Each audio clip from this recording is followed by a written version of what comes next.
Hello guys आ गोटे mini blog को आपण मानक वेलकम। तो सकाल सकाल फुल रेडी सेडी होगी मोर स्वीटर बाहरी गली गोटे बहुत सुंदर जगह को कौटी जाऊँ आपण मैंने आगू को देखिपारे।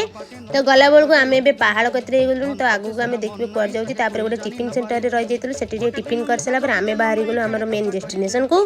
तो कौटी जाऊँ आपण मैंने निश्चय कमेंट कहे जगटा कौटी आपण मैंने भी कहे। तो से मोर फटो उठार टे फटो फटो उठे देगी डायरेक्ट आम लंच कर पड़े गलु। तो नॉर्मल भेज थाली ताको बड़ाबड़ खाई खाई सारापर ये गोटे बड़े सुंदर पार्क को जाइए। यहाँ भी कौ जगह आप निश्चय कमेंट कहे। तो आग को देखो सुईटी आमर केमती रिल्स कर झरणा फरणा भी बढ़िया सुंदर अच्छी।